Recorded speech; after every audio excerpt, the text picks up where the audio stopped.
কামারের হাতুড়ি কথা বলে। প্রিয় দর্শক, যেটা শুনছেন এটাই সত্য। আমরা যেটা আপনাদের বোঝাতে চাচ্ছি যে কামারের প্রধান উপকরণ হচ্ছে লোহা। তারা লোহা থেকে কিন্তু দৈনন্দিন কাজের বিভিন্ন জিনিস তৈরি করে থাকে, যেমন দা, কোদাল, বিভিন্ন জিনিস তারা কিন্তু তৈরি করে থাকে। এজন্য আমি আপনাদের বলছি যে তারা হাতুড়ি দিয়ে কিন্তু লোহাকে পিটিয়ে তারা বিভিন্ন এই জিনিসগুলো তৈরি করে থাকে, যেটা আমাদের দৈনন্দিন কাজে লাগে। তো আমরা আজকে অনেকে কিন্তু দা, কোদাল, কাঁচি কেনার জন্য এসে আমরা অনেক কিছু চিনি না, বা কোনটা ভালো লোহা কোনটা খারাপ লোহা এটা কিন্তু আমরা বুঝি না। আবার কত সময় আমরা কাঁচা লোহা বা পাকা লোহা এটার পার্থক্য আমরা তার কাছে জানার চেষ্টা করব। এবং শুধু কি তারা এই পাকা এবং কাঁচা লোহা দিয়ে বিভিন্ন জিনিস তৈরি করে থাকে, নাকি আরো কোনো উপকরণ ব্যবহার করে, সেটা আপনাদের অবশ্যই জানাবো। সে পর্যন্ত ভিডিওর সাথেই থাকবেন। আসসালামু আলাইকুম। ওয়ালাইকুম আসসালাম। ভালো আছেন? আল্লাহ রাখছেন। আমরা তো অনেকেই তো আপনাদের কাছে আসে বিভিন্ন দা, কোদাল, কাঁচি কেনার জন্য। তো সেক্ষেত্রে থেকে আমরা কাঁচা লোহা এবং পাকা লোহার পার্থক্যটা কিভাবে বুঝবো, যদি আমরা একটু প্র্যাকটিক্যালি বুঝিয়ে দিতেন। সেখানে আপনি বুঝার মতো মনে করেন যে এটা কাঁচা জিনিস আর পাকা জিনিস পার্থক্য আছে, আর হলে আপনি টেম্পার দিলে হলে পার্থক্য আরো বেশি। এই জানতে টেম্পার দিব পাকা হয়ে যাবো, আর যখন আমি টেম্পার দিব না তখন কাঁচাই থাকবো। আর একটা কাঁচা আছে ওটা টেম্পার দিলেও কাঁচা হবো, এই পাকা হবো না। আপনার কোন ধরনের লোহাগুলো বেশি আপনাদের ভালো, আর কি যে কোন ধরনের লোহাগুলো ভালো? অন্য সব যে কোনো কাজের যেটা লাগে, কোদাল বানাইতে আলাদা, পাচন বানাইলে আলাদা, কাঁচি বানাইতে আলাদা, আর দাও বানাইলে আলাদা লোহা।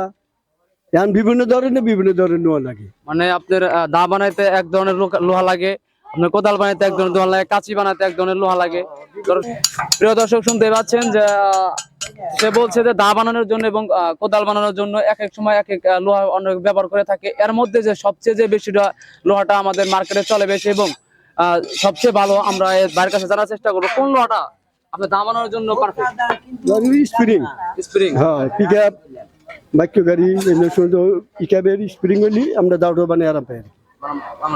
হ্যাঁ, প্রিয় দর্শক, আমি যেটা আপনাদের বলছিলাম যে কামারের হাতুড়ির কথা বলে, কারণ এরা কথা হচ্ছে যে তারা হাতুড়িতে কিন্তু বিভিন্ন জিনিস পিটিয়ে কিন্তু প্রথমে আগুনে পুড়িয়ে, তারপর হচ্ছে লোহা দিয়ে পিটিয়ে, তারা হাতুড়ি দিয়ে পিটিয়ে তারা বিভিন্ন ধরনের জিনিস তৈরি করে থাকে, দা, কোদাল।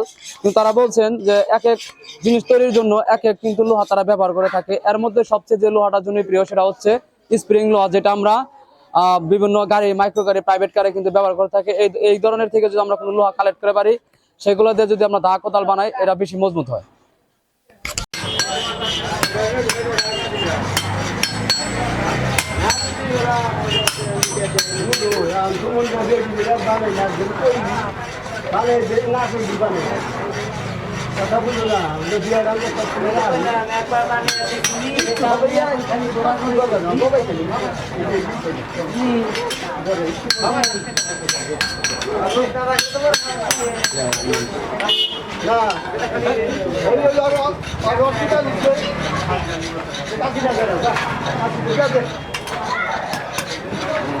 আগুন জ্বালায় না, আগুন জ্বালা ওটাই ওটা বুঝতেছে